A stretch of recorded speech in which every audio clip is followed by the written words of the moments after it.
What's up, sports fans? What's up, world? You are now tuned into the world's greatest MC Ron and his co-host. Your guy, Zen on Ken. And we are keeping it 10 toes down. We are the sports podcast that always keeps it real about sports talk. And sadly, ladies and gentlemen, sadly, this is going to be the last podcast in October for this year. Which means at the end of this year, at the end of this month, we are no longer going to be in the best sports month for American sports. Because, anytime October comes around, it's the only month where all four major sports here in America are being played simultaneously in. And shout out to my cousin in the World Series right now. Mm-hmm. Yes. Go Dodgers. Exactly. Shout out. LA's trying to beat Toronto yet again. They did it LA beat Toronto last year. And I'm not talking about like in the World Series. I'm talking about as in, Kendrick versus Drake. But they're trying to do it again, man. Wax them. Exactly. They're trying to do it again. But let's talk more about sports. Because something wonderful happened in the sports world. Well, not really. Let's say the sports podcast world. And when I mean sports podcast world, I'm talking about this sports podcast world. Because me, MC Ron, finally, after about 5 seasons on this podcast. 4 years we've spent. It's 5 seasons, 4 years. Listen, y'all understand. But anyway, yeah, so long on this podcast. We started this podcast in 2021, 2025, baby. I have been, my quest for 6-0. Remember, people? And then I stopped it. I completely stopped it this year. I'm like, forget it. I'm never going to get it. But guess what happened this week? MC Ron went 6-0. Finally went 6-0. Woo! And the thing is, I was scared. Why were you scared, MC Ron? Because at the end of Sunday, I was 5-0. I was like, all right, all I gotta do is wait. My Commanders gonna come through for me. They're gonna lose this game. But then, when the Chiefs game was tied, I'm like, bro, don't tell me that my Commanders are gonna mess this up for me. The one time I don't want my listen. Yes. Now I understand what you all are saying. That I'm strong. You're a Commanders fan. Shouldn't you want your team to win? Listen, when it comes to my own personal success, it supersedes anything. I'm sorry. My own personal success supersedes anything.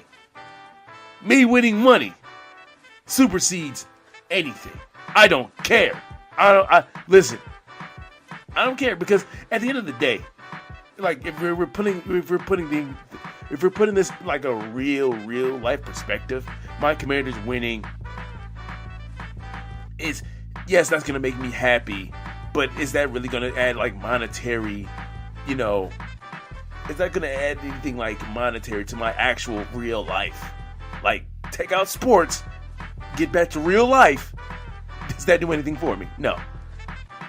At the end of the day. So, yeah. I went 6-0, baby! But my Commanders did what I knew that they were going to do in Monday Night Football, and that was basically choke. Well, not really choke, but just get their ass whooped by the Chiefs. I'm like, yeah, Scary Terry came back. Yeah, Debo came back. But Jay Daniels didn't. And we still have a horrible defense. And our offensive line is still not good. Which is why when we began this season, this is why I said the best case scenario for my Commanders this season. I said the best we can hope for was like 10, 11 wins and we lose in the wild card round. I said that was best case scenario.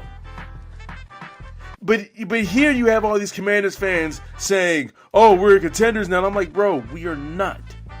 The Eagles in the NFC Championship game showed us how far we actually really were from being a contender, which I knew from the whole time. Once again, being a smart Commanders fan. But, with any fan bases, you're going to have dumb fans, and then, you're going to have smart fans. In the case of the Cowgirls, you have all dumb. But anyway, but yeah, so in any like I said, any fan base, you're going to have smart fans, and then you got the dumb fans. And there's a lot of dumb fans saying, "Oh, we're contenders now. We're gonna make it to the Super Bowl next year." I'm like, "Whoa, hold on." I'm like, "Hold on, hold the phone." I'm like, "Yo, we are in." Last year was a year one of last year was a rebuilding year. We just so happened to luck into an easy schedule last year, like how the Colts are like 7-1 right now. Because they had an easy schedule coming out. Their hardest game this week, their hardest game in the last 8 games was against the Rams, but they lost. However, it was a very close loss. They actually had a lead in that game. I'm not saying that the Indianapolis Colts are fake or pretenders or anything like that. I'm not saying that. That is not what I'm saying. What I'm saying is, in comparison to my Commanders, just like how they had an easy schedule, they had the benefit of an easy schedule. We also last year had the benefit of an easy schedule. Now this year we had a harder schedule, a lot harder schedule, a lot of primetime games against a lot of good teams. I knew. I really wanted to say, because I really wanted to say, if you wanted to know my actual prediction that I really never said on this podcast and I never said in our group chat, KJ, really the actual prediction I really had was about like 8-9 season. That was the actual prediction that I actually really had. But I didn't want to come across as a person that's trying to let's just say use reverse psychology, or a person that's trying to down the team. No, I look at the reality of a situation. I'm not going to overreact to what happened last year. I'm not. Because even though I'm a huge Commanders fan as I am, I'm also a smart football fan. So, I'm not going to overreact. I wasn't going to overreact to last season.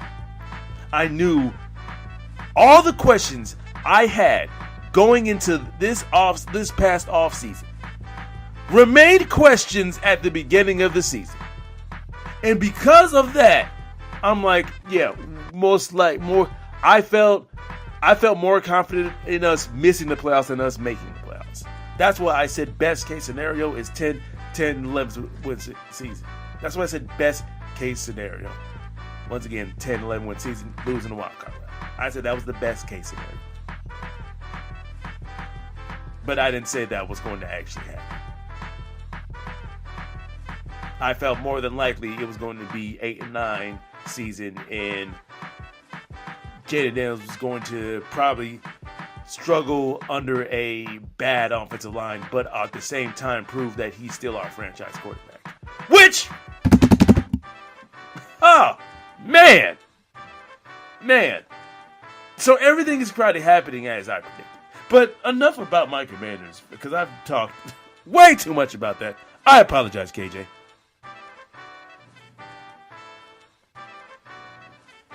Because let's get to your Ravens. Let's talk about another team. This week, they surprised, they shocked people and beat the Bears. So, my question is this, KJ, to you. After being in that 1-5 hole, can your Ravens, A, come back and make the playoffs? And B, do you still have confidence in them to make it to the Super Bowl and or win? First and foremost, we can absolutely still win the division because we are only 2 games behind the Steelers, and they not looking too hot. You know what I mean? They did just trade for the New England's cornerback Kyle Duggar, but bro, a cornerback is not going to save your entire roster. And we still have to play them twice. We still have to play most of our divisional games. Lamar Jackson should be coming back this week. We thought he was going to come back for this Bears game, but I think that Harbaugh saw that he was on a short week if he would have played. So he was like, nah, just give him the extra time to heal up. And in that extra time, apparently in our locker room, we had like game systems and pinball and foosball and ping pong and all this type of stuff. They got rid of everything in the locker room, and we came through and Snoop shut it down. Well, the whole team shut it down, but Snoop did his thing. Definitely did better than Cooper Rush. Thank God. So at 2-5, yes, we can win the division. Yes, we can go to the playoffs. Even if we don't win the division, I can see maybe a wild card. And as far as the Super Bowl, as long as Lamar Jackson is helm at the quarterback, absolutely, it's on the table. That's how I feel. Because I was honestly shocked that. But the thing is, what I did not know about your Ravens is that they actually didn't y'all get some defensive pieces back? Yeah, like Roquan Smith. Yeah, if I knew that y'all got a few of y'all defensive pieces back, I may have not have started Caleb Williams fantasy because I thought y'all defense was still injured to hell. No. That's our only issue. That was our only issue. So as long as the Aaron Rodgers and the Pittsburgh Steelers keep stinking it up, absolutely. Because who you gonna believe the Joe Burrow-less Bengals? No, they don't want to. And what are the Browns doing? Whatever the Browns always do. All right. So, hey, flop. Actually, speaking of the Burrow-less Bengals, they were part of, for me, the biggest upset of the week, which was the Jets coming in. Like, once again, I understand once again it was the Bengals without Joe Burrow, but hey, this other Joe, Mr. Flacco, was looking pretty good with them. I'm just saying, though, with an aging quarterback, you would want like elite pieces around him when it comes to like wide receiver position, as in like Jamar Chase and T. Higgins. Like we saw had a 44-yard touchdown in that game. Exactly. Wide receiver one. Exactly. Like, because we saw this like the same thing with like Tom Brady in Tampa Bay. Like, because like in 2019 with New England, that his last year in New England, he looked like he was washed. But then he gets to Tampa Bay when they had two solid wide receivers and Mike Evans and Chris Godwin. Of course, right now they hopefully looks like Mike Evans' career is done. But but at the time, old Tom Brady has now two nice receivers. Now, all of a sudden he looks better. Same thing with Joe Flacco. Hey, he's looking kind of old enough. Guess what? The best remedy for an old aging quarterback, hey, he's got to have two solid receivers, which is another reason why I do not understand. This brings me to the Steelers, which brings me back to, as I said at the beginning of the season, where I did not understand why the Steelers traded off against George Pickens, especially because you have an Aaron Rodgers and you have an Aaron Rodgers, an aging quarterback. A quarterback is in his 40s. He's he's coming up towards like he's like 41, 42, somewhere around that. So you would want to put him with as much offensive talent, especially at the wide receiver position, as possible. Now, but you traded away George Pickens, traded him away to the Cowboys wrongly. Like why? But anyway, and now we're seeing that. Now we're seeing that the Steelers, hey, we need a wide receiver too. Because I think that they just signed Marquez Valdez-Scantling.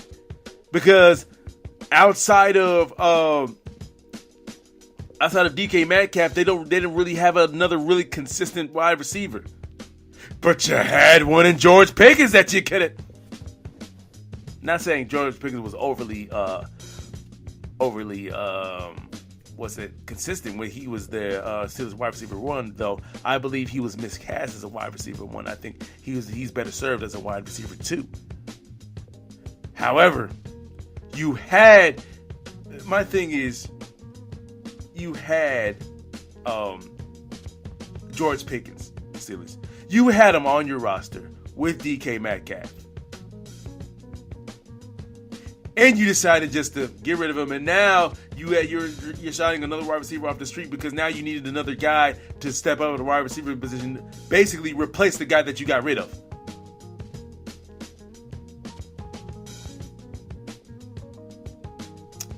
You know, it's just. Don't worry, Steelers. Though y'all going to be 9-8 because at the end of the day, the football gods say that Mike Tomlin has to have a winning record. And to be perfectly honest, that's probably what y'all don't need. But it's okay. It's all right. I have a feeling that 9-8 can win our division. We play the Steelers the last game of the season. If that is for whether Mike Tomlin keeps his undefeated season, his winning record streak, or the Ravens going to the playoffs, I think the Ravens gonna spoil it. Honestly, and you were just because like you were thinking along the same lines I was, because I was thinking maybe that game. I really feel like that game is going to that last game of the season is going to decide your division, because I believe only one team is going. I believe only one team is going to the playoffs from that division, and it's going to be the division winner. And I think that last game of the season is going to decide who wins that division ultimately, because I get a strange feeling that your Ravens are about to go on a winning streak. Now, I don't want to jinx them. I'm about to pull up who we have to play. This is why I think we can still win the division, right? Yep. If my resources will go. So on Thursday, right? Obviously, we have to play this little foreshadowing, but we have to play the Dolphins, right? Then we have to play. So the Dolphins, like, they were benching Tua, and Tyreek Hill is out for the season. Okay, that's winnable. Vikings, JJ McCarthy may be coming back, but Carson Wentz is now out for the season. Okay, then we got to play the Browns. Then we have to play the Jets. Then we have to play the Bengals without Joe Burrow. And then what's that? 6 games? 1, 2, 3, 4, 5, and we just beat the Bears. So our next real quote unquote challenge comes Sunday, December 7th at 1 o'clock on CBS, where we host the Steelers. Yeah, I feel a winning streak. Honestly, y'all should go on like about a 5-game winning streak. If Just y'all about. do not, yeah, my thing is, if y'all do not, and the thing is, what can't happen is, because inexplicably we've seen this under, especially under the Ravens with John Harbaugh and Lamar Jackson, y'all have that inexplicable game where y'all just lose for no reason whatsoever. Like last year was the Raiders. Like, that was a game that y'all shouldn't have lost whatsoever, but you did. So y'all don't need no hiccups. Like, no inexplicable, why did y'all lose that game? Right. Like we've had enough of those this season. Honestly. But the thing is, I really feel like y'all about to go on a run, and I feel like if with that momentum that y'all have, because I feel like y'all should win the next before the Steelers game, y'all should win the next 5 games. Y'all should win the next. So we're talking about a 5-game winning streak going against Pittsburgh. Lamar being healthy. Yeah, I like your chances, and I like your chances to win this division, which is kind of a big indictment on the AFC North, a bigger indictment on the AFC North. But we're past that. We're past that. But once again, shout out to the Jets though. Shout out to the Jets for beating the Bengals. Talking about the AFC North, beating the Bengals. And this was a great week because not only did my Baltimore Ravens win, but guess what? The Browns lost, the Bengals lost, and the Steelers lost. Crazy. Yeah, it's looking up. It's looking up. Don't count us out until the fat lady sings. She And it ain't looks singing like yet. she going on a diet. that was a nice one. That was a nice. I ain't gonna lie. But yeah, I was gonna mention. Oh yeah, the Jets winning against the Bengals. I really feel like that win was for Nick Mangold, their lineman. Oh yeah, former Jets that passed away. R.I.P. to him. So it's a feel good win. Still a bad loss by the Bengals. You had them on multiple occasions. Had them down by multiple scores on multiple occasions, and you lose. But the Bengals bungled. Who would have known? But anything else you want to say from this past week, week 8? KJ, anything you've noticed? Nah, that's just about it. Because I have one more question. Because I have one more question. So, KJ, who, in your opinion, right now, because we're technically now in the midway of the season. Yeah. Who are the MVP frontrunners?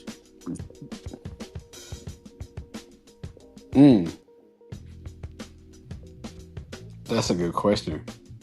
Because I see a lot of people saying, hey, look at Pat Mahomes, what he's doing. People will say, hey, you can't count out Josh Allen. People are even saying, people are also saying Daniel Jones. I see. The only thing about Daniel Jones is his running back is going absolutely buck wild. And that's the other guy that I was about to mention, Jonathan Taylor.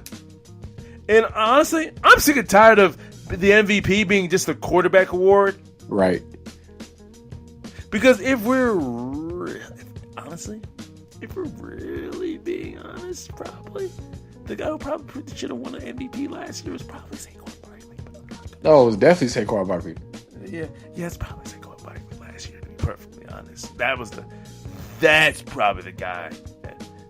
But we know MVP is going to naturally be a quarterback. It's going to be the quarterback for award for a very, very, very, very, very, very, very, very, very, very, very, very, very long time because of the bias towards the quarterback position, even though it doesn't matter how great your quarterback is. If he doesn't have a great team around him, they're not going to win whatsoever, okay? Because we have seen multiple situations where a quarterback is supremely talented, but yet the team around him sucks. But, Cam Newton.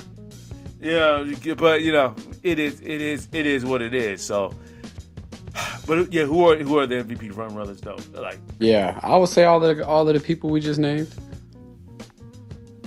So Jonathan Taylor, and also Matthew Stafford.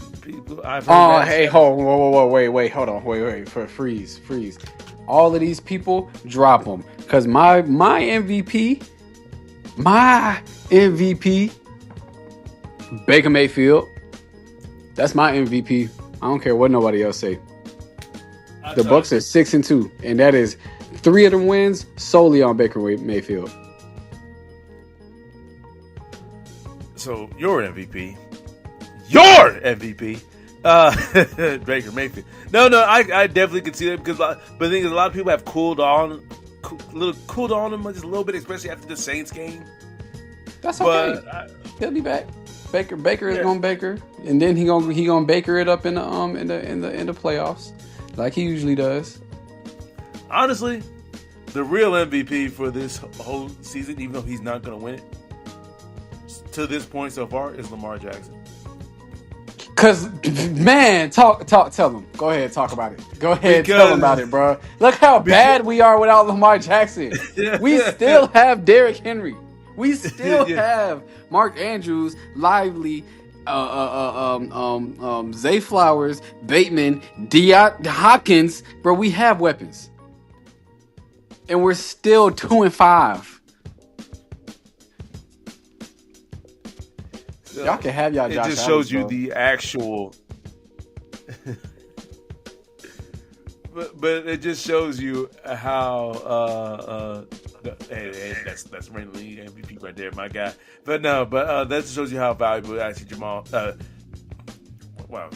Lamar Jackson is to the team. Another guy that is slowly creeping up. Also, I'm glad that we got this whole Dak as the MVP. It's like I'm like, oh, Dak's playing like an MVP. Like, yeah, please get that. I'm glad that Broncos game happened. All right. No! Anytime. Listen, the one thing you can trust Dak to do is when you need him most, he's going to shrink. He's going to cost you. That's why do you think I am so confident that the Cowboys aren't going to make it past the second round? Why do you think I'm so confident? Haven't done it since I've been alive. Like 31. Like, I'm so confident, but the reason why I'm so confident about it because I know they have Dak Prescott as their quarterback. What do you think I call him, Dakota? Like, I'm so confident about that. But anyway, but no, a guy that is slowly, for me, creeping up in my mind to win the MVP is Jalen Hurts. Interesting. Because once again, this past week, Jalen Hurts showed you. Though I understand that Jacob Barkley also kind of went off in this game, even though I think he got a calf injury. I think he got hurt in this game. Groin. He's all right. Huh? Groin. Oh, groin injury. Hopefully he's all right. But he passed 4 touchdown passes. I think this is like the second week in a row or something like that. But yeah, Jalen Hurts is showing y'all in real time why once again. It's not surprising to me because I said he was a top 5 quarterback. I've said it. I've continued to say it over and over and over and over again. And once again, like, it's almost like Jalen Hurts is good. Like, of course he is. As a guy, once again, I'm a Commanders fan, but people were saying Jaden Daniels was better than Jalen Hurts, and I even disagreed with that.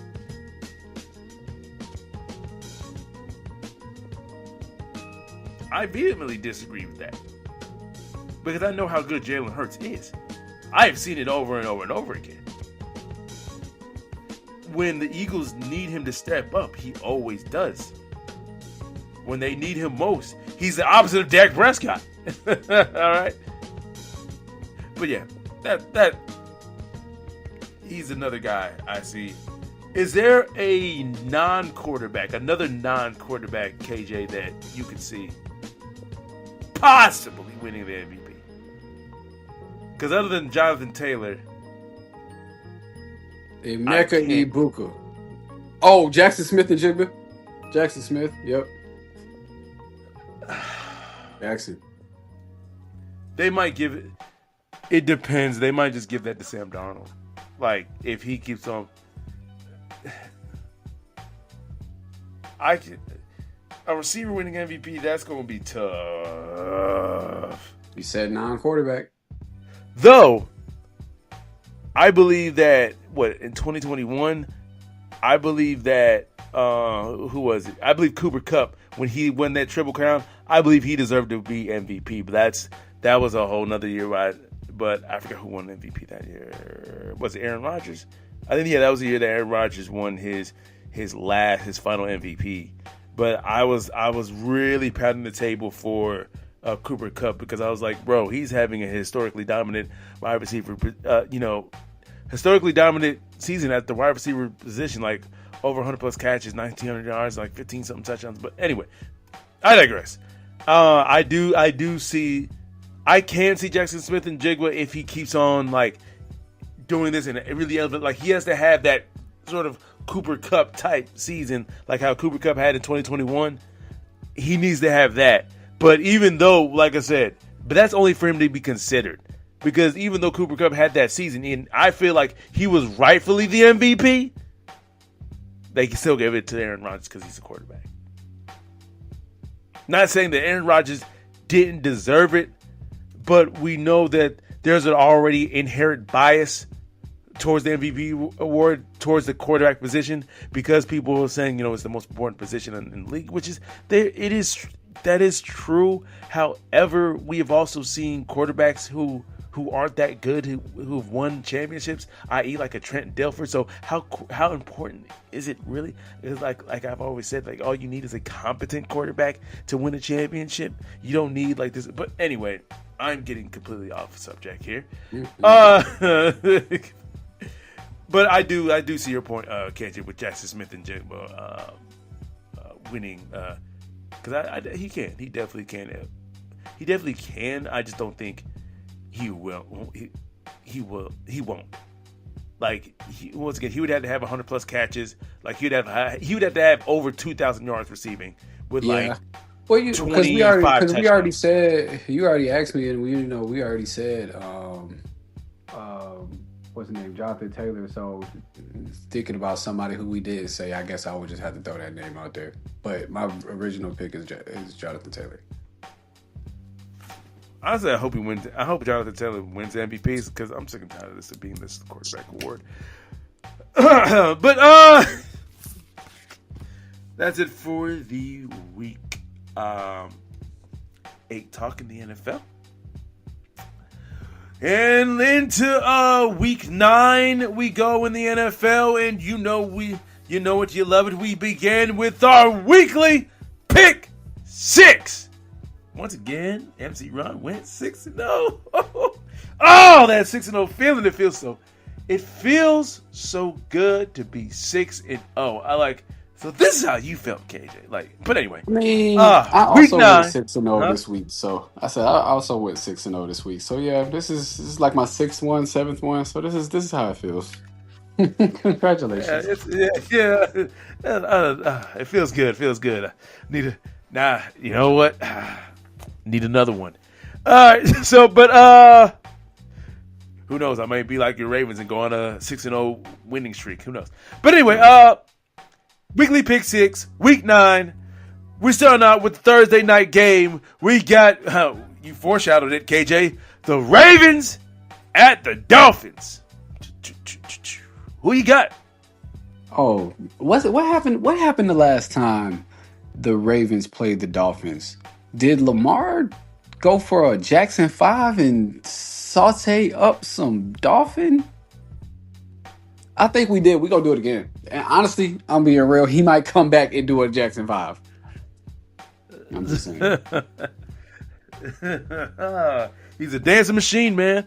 I also got the Ravens winning. I don't know about Jackson 5. We got to see. He is coming off of an injury, so I'm always temper those expectations, but I still think Ravens win by double digits, 27-17. All right, and now we got the Sunday night game. Once again, my Commanders are in it and are involved. We got the Seahawks at my Commanders. My Commanders have been winless in primetime games this season. All right, KJ, who you got? Jaden Daniels is not playing. Give me the Seahawks. Yeah, I think our winless streak continues in prime time this season. Like you said, Jaden Daniels is not playing. Honestly, I think we need to shut him down for the rest of the season, to be perfectly honest. That way we can get as high as draft pick as possible. It's a whole plan I'm thinking about. But anyway, move on with your conspiracies. No. I got a plan. Like the plan is we sit Jaden Daniels for the rest of the season, lose the rest of the season. And then y'all get a high draft pick and pick a good player. Okay, who you picking this week? No, not pick a good player. Trick a quarterback desperate team, Saints or the Browns, something like that, a very quarterback desperate team, to trade a bunch of picks to us for that top 5 pick. You see, that's who you picking this week? Oh, the Seahawks, man, 24-10. We're just by double digits, bro. I'm not gonna. That's what we want. But that's really what I'm hoping for my Commanders. Sit down for the rest of the season. So, all right, no problem. But anyway, the next game we're going to predict is the Monday night game. The Cardinals at the Cowgirls. All right. Who you got? At Cowboy? I'm going with the Cowboys. I'm going to take my Cowboy hating hat off. Don't pick them. All right. You already know how this going to go. I got to take it off, even though because the Cowgirls have not lost a game at home this season. All their games they've lost have been on the road. To the Kyler Murray-less Cardinals. They're not. Unfortunately, no matter how bad the Cowgirls defense is, though this game is going to be a lot closer than Cowgirls fans are going to expect, I still think the Cowgirls are going to win 28-24. Congratulations. Move on. The Colts. Next game is the Colts at the Steelers. This is a very interesting game. KJ, who you got? For my Ravens' sake, I'm going with the Colts. I knew it. I knew you were gonna go. This is where our picks differ. So, I'm going with the Steelers. I believe the Steelers are going to be a desperate team. Right. They're still trying to. They're still trying to keep that lead in their division, even though I don't. But look. They don't have they might have the better DK Metcalf, but they don't have the better receiving core as a whole. They don't have the better running backs. They don't have the better linemen. They don't have the better defense. They don't have they do have a better head coach. And they might not have the better quarterback. I don't know. I'm just saying. I just feel like, no. Like, honestly, the Colts should be favored 100% in this game. They should, 100%. I'm just picking the Steelers, not off of really any actual, like, football logic. Because football logic states that the Colts are going to win this game. Because, like you just said, they got the better receiving core overall. They got the better tight end. My Penn State Nittany Lion, the real offensive rookie of the year. I don't care about no Emeka Ibuka. Anyway, sorry. Don't let the Ohio State hate come out of you, MC Ron. But yeah, everything, like, they got the Colts got the better receiving core, better running back, better defense, and like you said, they might even have the better. Like, to this point, they have the better quarterback. Let's full stop, because right now Daniel Jones is playing better than, like, we're not talking about, like, hey, Daniel Jones is better than Aaron Rodgers, like, just flat out. Like, no, but Daniel Jones, to this point, this season is playing better than Aaron Rodgers. Sorry! But I'm still going with the Steelers because I feel like they're going to be a desperate team. And desperate teams, especially with a solid enough head coach, because I as a head coach, Mike Tomlin, But anyway, but yeah, give me the Steelers, though. Give me the Steelers. 27-26. It's gonna be it's gonna be close. It's gonna be real close. All right, basically by a game-winning field goal. All right. The next game is the Broncos at the Texans. Who you got, KJ? I think PS2 is hurt, but it don't matter. I don't think the Texans have enough to beat the Broncos. Give me, hey, I went for the Texans last week and they came through for me with this 6-0. So I'm riding with y'all again. Let's go, Texans. I'm riding with y'all again. 23-17. Let's go. And now the final game is the game of the week. It's gonna be funny. You know, anytime that, like, we, like, highlight these games of the week, like, especially, like, in the major NFL mainstream, like, this is the game that everybody's gonna be talking about. But for some reason, it never, especially during the regular season, it never ends up being, like, well, not never, but, like, some of the times it doesn't end up being as good as the hype commands it to be. So I'm talking about the next game we're about to predict, which is the Chiefs at the Bills. And, you know, this is the game that everybody's going to be talking about because you got the two quarterbacks of Josh Allen, my MVP, the reigning league MVP. And then you got Patrick Mahomes. So, you know, it's Mahomes versus Allen, you know, the quarterback matchup because, you know, everybody's going to be talking about that. And it's going to be funny if this game delivers on the hype because that happens sometimes. But, not saying I wanted to. I'm just saying. But who you got, KJ? I'm sorry, who you say again? Do you have the fighting Josh Allens? Or do you got Mahomes magic? Ooh. I'm gonna go with Josh Allen this time. I don't really have too much of a rhyme or reason why, but I think I'm gonna go with Josh Allen this time. We're gonna see what the boy gonna do. Wow, this is like the first time in keeping it 10 toes down history where in a Josh Allen game, this guy's gonna pick Josh Allen, and I'm gonna pick the opposite guy. I'm going with the Chiefs. I'm literally legit. I'm going with the Chiefs. I'm sorry. Once again, Josh Allen, second favorite quarterback. Well, I tied 1A, 1B with Jaden Daniels. But I am sorry. I gotta see it to believe it. It's like, I gotta see it to believe it. Chiefs always beat the Bills and Ravens. That it just happens. So until I see the opposite happens, I'm going to predict the Chiefs winning. Going to be a close one, 30-28. Sorry. First time for everything. Everything and keeping it 10 toes down. Wow, it's kind of crazy. Because usually it's the opposite. I'm picking Josh Allen. He's picking the opposite guy. But this time, it's a role reversal. Woo. But hopefully,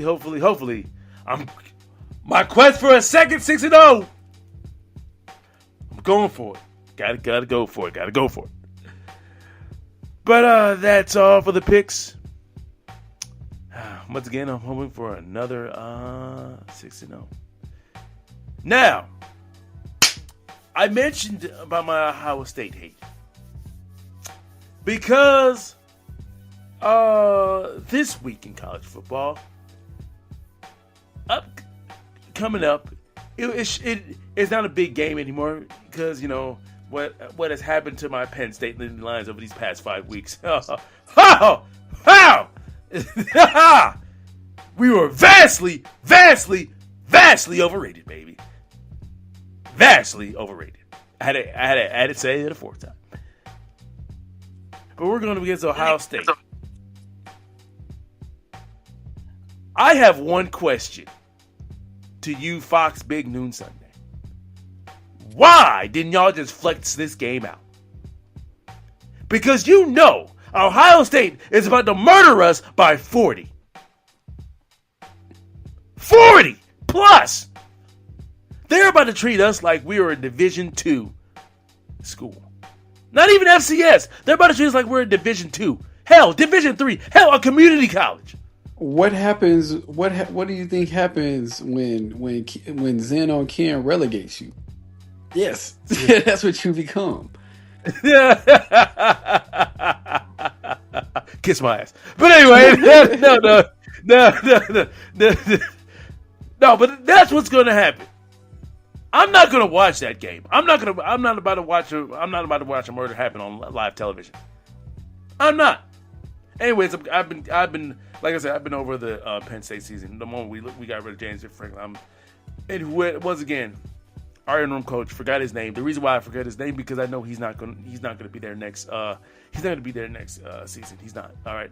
Even though he's like, listen, we need to play better and all that. We need to, I'm disappointed in the team and all that. Listen, dude, you are an interim head coach. You are the interim of all interims. We are legitimately shopping around as you are trying to act like you're going to be a head coach next season. Our head coach next season. You're not.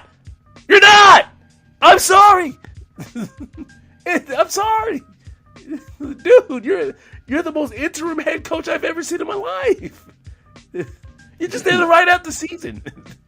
You're literally there just because we need a warm body. And here you're trying to act like you're the actual coach. But yeah, Fox, y'all could have flexed this game out for any other Big Ten game. You really could have, like any other ones. Like, bro. You think all of America wants to wake up on a Saturday at 12 p.m.? Do you think they want to wake up and see Ohio State whoop our ass by 50? Do you really think you want to like that? Do you really think they want to see that kind of game? No.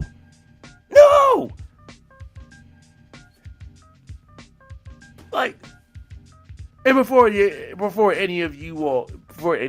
Penn State optimists come, what do you say? Ain't you a Penn State fan?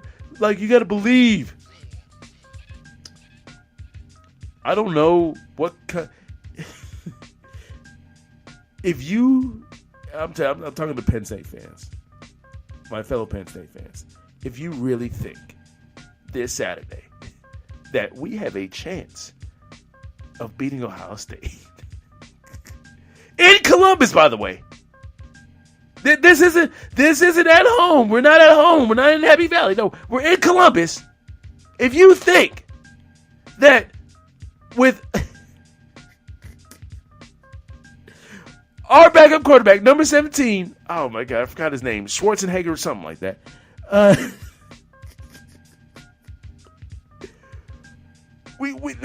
You really think we're going to go in there with our backup quarterback against the best defense in the country?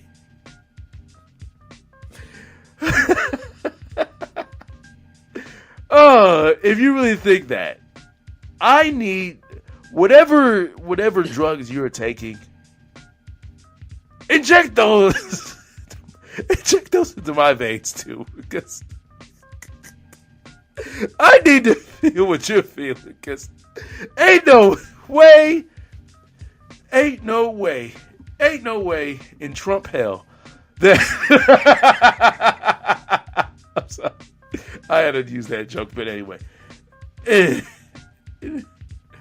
No, but yeah, ain't no way in hell. But hey KJ, who your Wolverines facing this coming week? Purdue.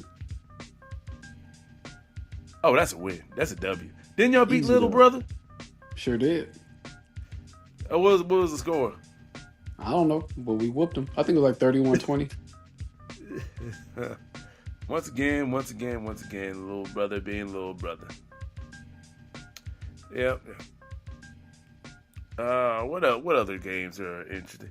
Oh, we got Vanderbilt at Texas. You know,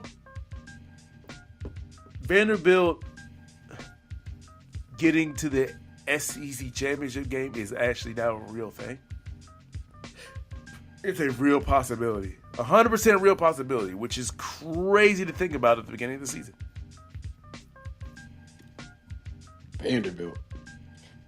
Yeah, like, it is Georgia Florida weekend. Ooh, it's about to be an ass whooping. But I guess the biggest matchup, then we got Oklahoma at Tennessee. But I think the biggest matchup really is crazy this week is Vanderbilt at Texas. But yeah, it's crazy. Speaking of, we talked about MVP favorites. Who are your Heisman favorites? Bryce Underwood. Yeah, I mean, that's for my this season, like nobody has yet really, and I think this is kind of the problem with the combining of all these conferences. And people are going to ask, what does that have to do with the Heisman race? See, this is the problem. Because now you have all of these conferences, all these teams in one conference, all right, one super conference. Everybody beats on everybody now. And so now what happens with losses, that people look at, when you're a Heisman candidate, you can't just be even though you're playing well, you can't be part of a 5-7 football team. You can't. You're not going to win the Heisman like that, no matter how well you played, because it's you played very well, but how much did you playing well actually contribute to wins? It did not. No matter how well you played. So this is why I mean by it. Now you have all these super conferences. You have all these players in one conference. Everybody's beating up on everybody. So nobody really ends up standing out. As opposed to now, as opposed to everybody's separated, and now it's easier for everybody to stand out and within their own conference, within their own 10 to 12 team conference. You understand what I'm saying? Mm-hmm. So that's what I mean. Why the Super Conference has actually have a negative effect on the Heisman race because now it's harder for teams to stand out, which means if it's harder for teams to stand out, it's harder for individual players of those teams to stand out as well. Also with the standard forward and all that, and everybody's going to different things. But if I really had to pick a Heisman favorite for my personal opinion, it's Haynes King, quarterback for Georgia Tech. That's my guy. Georgia Tech. Oh. I said Georgia Tech, yeah. Like, no. Haynes King. And my thing is, if Georgia Tech, what's going to help him win the Heisman is, they keep on winning, and then they're 11-0, and then they go against Georgia. And Georgia Tech has a good chance of beating Georgia. Because we saw last year, it took like 72 overtimes for Georgia to finally beat them. Right. And that wasn't even, and Georgia Tech got even better this year. So going into that Georgia game, 11-0, if Haynes King has like a spectacular performance once again, and I'm like imagining he's still playing well, Georgia Tech's still winning, and they continue winning. They're 11-0, and then Georgia Tech keeps on climbing up the rankings, and then they're bam, and they're going up against Georgia. If Haynes King has a great performance and Georgia Tech wins against Georgia, I think he seals the Heisman. But also, Georgia's got to keep on winning too. Because it only works if Georgia's, I think they're like, 6-1, 7-1 right now. If they're going in there, they're 10-1. That's the only way. If they face Georgia and they're like 8-3, yeah, it doesn't matter if you have this. It's not going to work. Yeah. So I'm imagining two things happening. Both Georgia. So honestly, and it's also going to help Georgia Tech's playoff case. So really, because as you see Georgia Tech's remaining schedule, they have no ranked teams. Like no ranked teams whatsoever. They don't have so they're not going to have a solid win on their resume. They're not going to have another solid win on their resume, which means they kind of need Georgia to keep on winning so that they can. So when they beat them, they can actually have a very good solid win on their resume.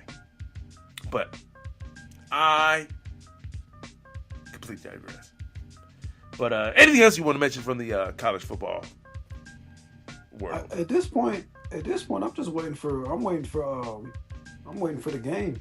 Honestly, we have no more. We have no more ranked opponents. So we looking towards Ohio. So we done beat little brother. So yeah, I'm looking forward towards the game now. We can skip a couple weeks. Honestly, I do hope that your Wolverines keep on winning and winning and winning, because that way, it's gonna be funny. But once again, y'all beat Ohio State for the 5th year, bro. Oh, hey, and this is the first time since the 80s or the 90s since we've beaten Ohio State and Michigan State 4 years in a row. So, and then not only I know I keep saying Batman out here doing his thing, aka Bryce Underwood, but we also have Marsh as a rookie receiver. I mean, as a freshman receiver.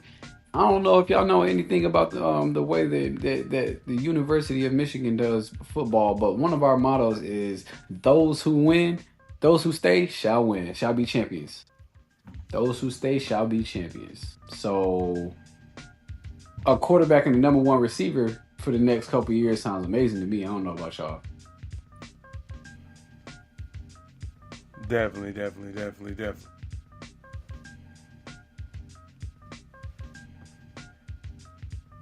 But yeah, Fox, y'all could have really flexed that game out. Hell, y'all could even done Michigan and Purdue. Like, flex that game out. It's going to be a massacre. But it is what it is. Let's talk some basketball, man. Because the basketball season has just begun. All right, we're about like 5 games in. But yeah, everybody's like 3, 4, 5 games in, whatever.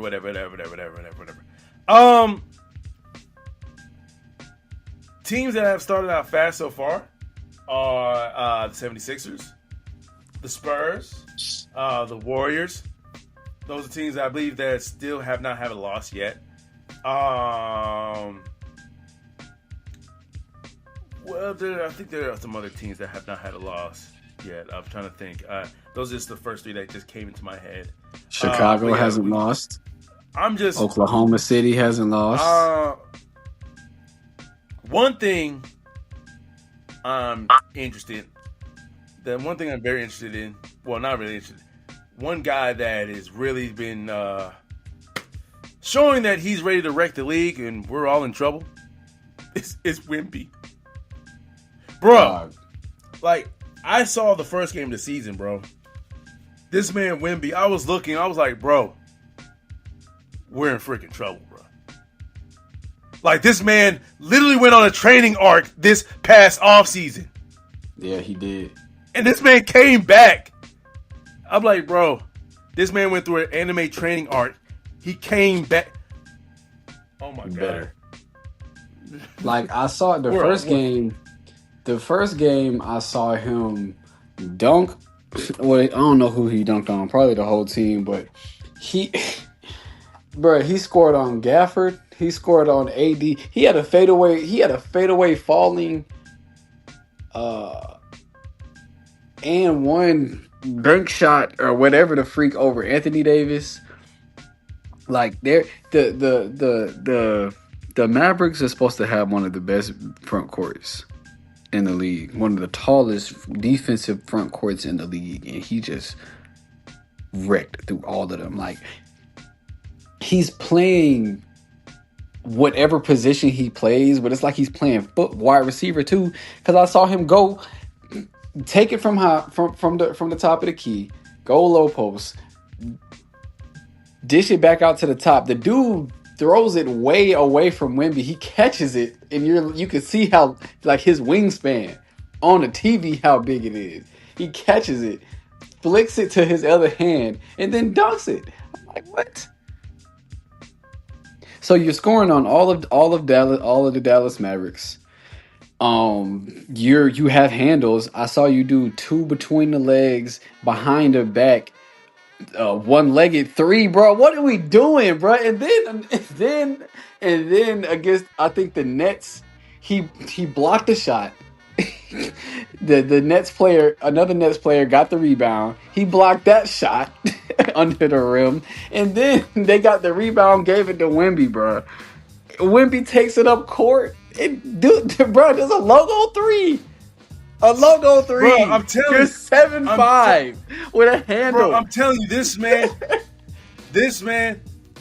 bro, like, bro, this man is, oh my God, bro. We're done. We need to, We're cooked. LeBron might as well go retire, bro. Like this, I honestly believe, I think I said this on the podcast, and I will say it again. If Wemby hits his ceiling, he's going to average a quadruple double. He's going to average a quadruple double. Exactly. I think there was a stat that says something about Steph Curry and making it to I think he was the quickest player to 100 points in the season. I think that was after 3 games. Wemby was the quickest to 100 points, 40 rebounds. Like, he took a couple assists. I'm like, dude, like, there is literally nothing no one can do. Bruh. Those are the only games that I want to see there for the rest of the season. Lakers games, Pistons games, and Wemby. If it ain't one of them three, I'm not Yeah. watching basketball. Good Lord. Excuse me. Woo. Yeah, man. Well, like I said, it's a And then they're doing all the and then we need somebody to it's stop. not like not we even need another Spurs too, alien bro, like, from outer space to stop this man. bro, it's Stop this man it's, Wemby it's because like they it's know like the Spurs. like I said. Go ahead. Yeah, I'm like I said, if he reaches his ceiling, he's going to average a quadruple double. Average quadruple double. And then like you got the rest. We're not even thinking about the rest of his team, bro. Like the rest of his team is putting up work too. And then on top of that, where is De'Aaron Fox? He ain't played at all this season. So wait till he comes back. What are we gonna do with the Spurs? Oh my God! What are we gonna do with the Spurs? Bro, I'm telling you, it was the fix was put in the 2023 NBA draft, bro. The league knew what it was doing. It's okay. They knew though. exactly It's okay. what it was doing. Exact. Like, bro, it's okay though. It's okay. It's all right. You know, 7'5" like, with a handle. he should have been a Piston. And can shoot a three. He should have been a Piston. He should have been a Piston, actually. Dog. No, that wouldn't have been fair for the league, bro. You got Cade Cunningham and Victor Wembanyama. Nah. They weren't gonna let that one happen. They're like, listen, Pistons, we gave y'all one number one pick. We ain't finna give y'all a second one. Shoot, we picked the wrong number one. I would have rather had Wemby. But yeah, he's ridiculous, bro. He's ridiculous. And then the even crazier part, like the plot thickens. They can still go and get another superstar. They have the cap space and the assets to go get another superstar. Bruh. You know what? Spurs. It's like the empires have struck back. In football with the Patriots, and now the Spurs. Now the NBA with the Spurs. Like, why do we need these evil empires to lay down for at least 15, 20 years, right? Right. That's what we really want. That's what we really needed. But nah, y'all said nah. We'll give y'all about 5. We ain't about to give y'all 2 decades. But it's okay. It's all right. Also, something I want to mention, the Warriors kind of surprised me, like, for the first few games this season, all right? But, once again, it's a long season. Long season. So, it is. And what's up with everybody? What's up with everybody scoring also me as a Wizards 50 fan, and 60 and 40 points? This season is, what, another season there. Huh? What's up with everybody scoring 50 and 60 and 40 and 70 points? Like, bro, like it don't make no sense. What, against my team? Oh, we're garbage. No, in the league, period. Like Wemby wasn't the only person to score 40 points in the opening day. Because I think Luka had 40 something. Edgecombe had 37. That was the most in a rookie in a long time for a rookie in a long time. Giannis had like 46. Curry had like 43. Like, people just scoring at will. But it is the beginning of the season. I guess everybody, got fresh legs, so we'll see. That's true. Austin Reeves had 51 points. Bruh. 51. Austin Reeves. AR-15 was loaded, bruh. Loaded. Hollow tips, bro. Exactly. But I was gonna mention, Steph Curry once again proved, and especially in that Nuggets game, proving why the French people call him the devil still. I'm like, bro. But yeah, once again, Dang, when I dropped the ball when I went over there to France, I should have wore a Steph Curry jersey. Yeah. No, they've been like I don't know what the French word for the devil is, but that's what they would have been saying. Yeah, They would have looked at you flipping me like, off. They would have yeah, like deported me. because this man single-handedly destroyed an entire country. Like that's how you know Put the that whole Steph Curry is country one to of the sleep. greatest. Yeah, like this is how you know that Steph Curry is one of the greatest players of all time, bro. This man literally this man literally is hated by a whole country. This man literally, like you said, put a whole country to sleep. A whole country, bro. Like this man is hated by a whole country, man, for what he did to their national team on a basketball court, bro. But yeah, this man Steph Curry, 2 times, like in that Denver Nuggets game. I know this happened last week, but 2 times in the Denver Nuggets game, they were down 3. Both times, Steph Curry hit a 3 to tie the game. And the second one was even harder than the first one, because the second one he was contested and he did it from like 35, almost damn near, I don't know, from 35 40, somewhere around the, like he took a super deep contested 3. I think over maybe 1 or 2 per team, still switched it. Bro, I don't want to hear any more Steph Curry slander ever. I don't. I really don't. Appreciate this man while we still got him. The man is 37, 38 years old. He doesn't have that much long left in the league. Appreciate this man when we got him. Because how many players, like, bro, like how many players are like Steph Curry? Contested D3. Once again, the whole country of France calls this man the devil because of what he did on the basketball court.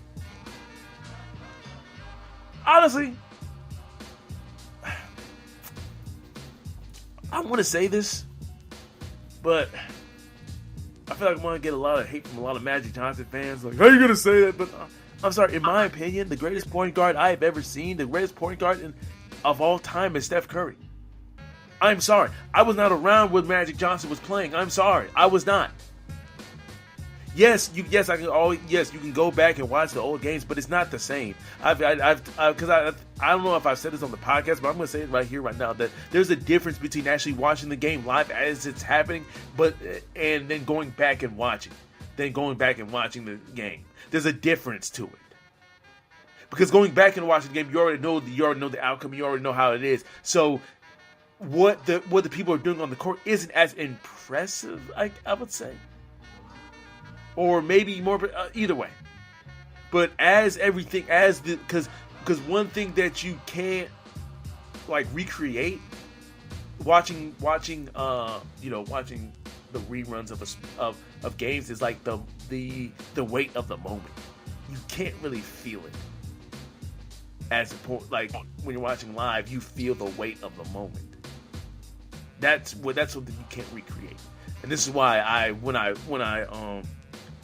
look at Steph Curry, hey, the best point guard I have ever seen play basketball is Steph Curry. I'm sorry. And that's why, for me, Steph Curry is the greatest point guard of all time. I'm going to say it.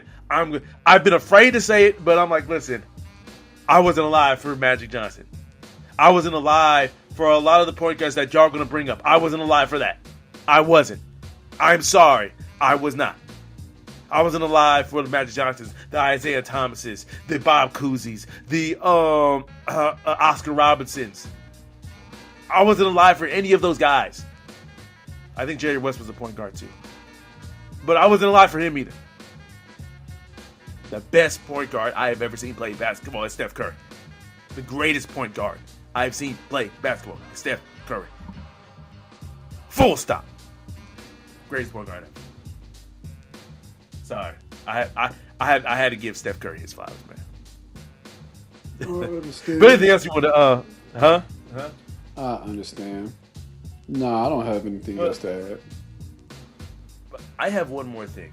Because I heard about this conspiracy actually on the radio this morning when I was driving into my training. They were talking because KG and Paul Pierce were on a podcast. You know, they have their own podcast, and they were talking about how the real reason why LeBron's not playing is not because of his injury. It's because of a contract situation with him and the Lakers. How LeBron wants basically another deal, another big money deal, because he's like, hey, I'm still one of the 10 best players in the NBA, even at my age of 47 years old. I'm sorry, 77 years old. No, but still at my age, I'm still a top 10 player. So I want top 10 player money for these next couple years that I'm about to play. But the Lakers are like, hold on, son. You ain't the future of this team. This guy is Luka. We ain't finna pay you. You 40-something years old. Anyway, there ain't no guarantee. You ain't gonna there ain't no guarantee that you ain't gonna play a full season next year. Ain't no guarantee. So that's what and so like they said on the podcast, what they said on the podcast, what Paul Pierce and KG said on the podcast is saying that, hey, LeBron's just saying, all right, if y'all ain't gonna pay me, I'm gonna say I got an injury, I'm gonna sit out. Do you think, KJ, that's basically the truth of why LeBron is out? That's the question I'm asking. Since you're the resident LeBron fan, I'm a LeBron fan too, but you're the LeBron's the GOAT. I have zero idea. As far as I know, the man is 43 and he got sciatica. So hey, yeah, I expect to see LeBron at midway through the season at All-Star break. That's when I expect to see LeBron. But my question is, can the Lakers? Well, I think they can. I mean, well, they just beat the Kings without LeBron or Luka, though it is the Kings. Though the Kings do have DeMar DeRozan, they have Zach LaVine. And they have Domantas Sabonis. Is that a trio to really write home about? But still, you feel like they should be able to beat Luka and LeBron, this Lakers team with those three. But yeah, I don't know. I think there's a lot of truth to what Paul Pierce and really it was KG saying it. I really think there's a lot of truth to that. Because think about it. LeBron's coming towards the end of his career. We know that. Eventually, you all right? Eventually, he's gonna stop. But we're not sure if it's this year. This is his last contract. He's in the contract year with the Lakers. No, here's my question. Here's another question that just came to my mind. If LeBron does not sign a another deal with the Lakers, because this is his last year of his contract, do you see the Lakers trying to move him, like trade him before the trade deadline? Sure, but who's going to take that contract? Cleveland Cavaliers. It might be, but one more ride. LeBron to retire. I mean, selfishly, I want LeBron to retire at Cleveland Cavaliers. I think LeBron needs to go back home to Cleveland. Personally. Because that would be his best chance, in my opinion, if he wants to get to one last finals and have a chance to win the championship before he retires within the next maybe year or two. Who knows? I think he needs to go back to Cleveland. And I think he needs to go back to Cleveland this year. This year, specifically. Because the reason why I'm saying that, because the East is wide open. You have the Celtics who completely powered down. You have the Pacers who just made the finals last season. They're still missing their main player for this whole season in Tyrese Halliburton.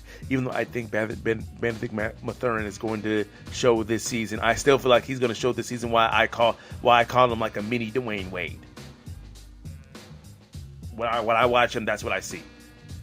But I think he's going to show that this season. But still, the East is wide open as hell. So if I'm LeBron and I'm trying to win another championship before I retire, I might try to make a trade to Cleveland. Make a trade back to Cleveland. Just imagine you got LeBron James now with LeBron James, Darius Garland. You got Donovan Mitchell. Who else? DeAndre Hunter still there. And a few other pieces. Oh yeah, with Jared Allen, with Evan Mobley.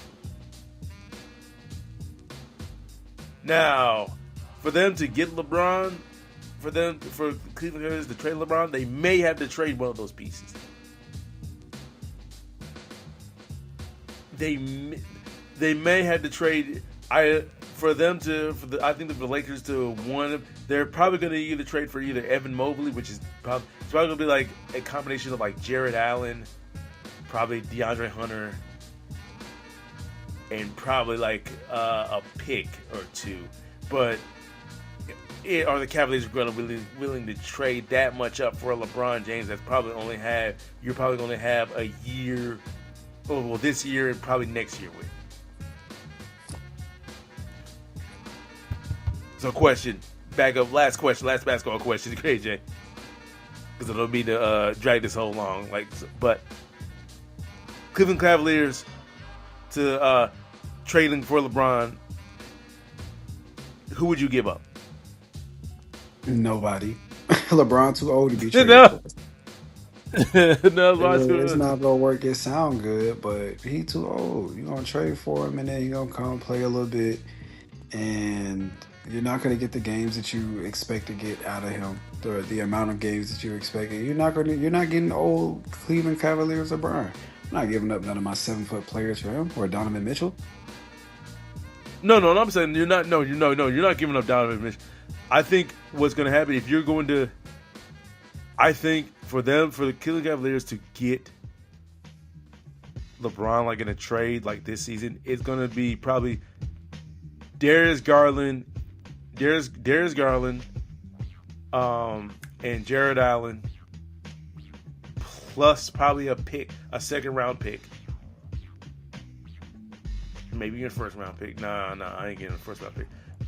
If I'm the Cleveland Cavaliers, it'd probably be, and the reason why, because the Lakers still need a big and stuff like that. They need a defensive big, so an extra defensive big is gonna help. But yeah, especially lob threat for Luka and all that. But yeah, but let's go ahead and enough. We can talk more about trading and stuff when we get close to the midway of the NBA season. Let's go ahead and wrap this podcast up like we always do with our last second shout out. So KJ, who in the sports world do you have to shout out? I'm gonna go ahead and shout out Derrick Henry because he just passed Walter Payton for fifth all time in rushing touchdowns in NFL history. Well, my shout out goes out to Aaron Glenn, the head coach for the New York Jets. They were calling for your head, saying that, hey man, why you still trying to start Justin Fields, man? You're 0-7, all that, and he finally gets his first win of the. Winning the season, man. So shout out to you, Aaron Glenn. I'm glad, you got one. I don't know why people were trying to get him fired already. I'm like, this is the problem. This is why bad franchises stay bad franchises. You keep on, firing the head coach and it keeps on going over and over and over. Like there's no consistency at any point. But anyway, shout out to you, Aaron Glenn. But that's all the time we have, folks. You've now tuned in to the world's greatest MC, Ron, and his co-host. Zen, on camera. And we are keeping it 10 toes down. Ladies and gentlemen, if you want to be on the podcast and talk your sports stuff with the best in the business, that is me and my co-host, KJ. All you have to do is one of two things. Either send an email to keepingit10toesdown@gmail.com. That is keepingit10toesdown@gmail.com. Or send us a direct message. That's on Instagram. That is at keepingit10toes. That is at keeping it 10 toes. Once again, we sadly say goodbye to the month of October, the greatest sports month in American sports. Because I know a lot of people overseas are going to be like, why is it the greatest sports month? Listen, in America, all right, where all 4 major sports in America are being played simultaneously, all right? The only month.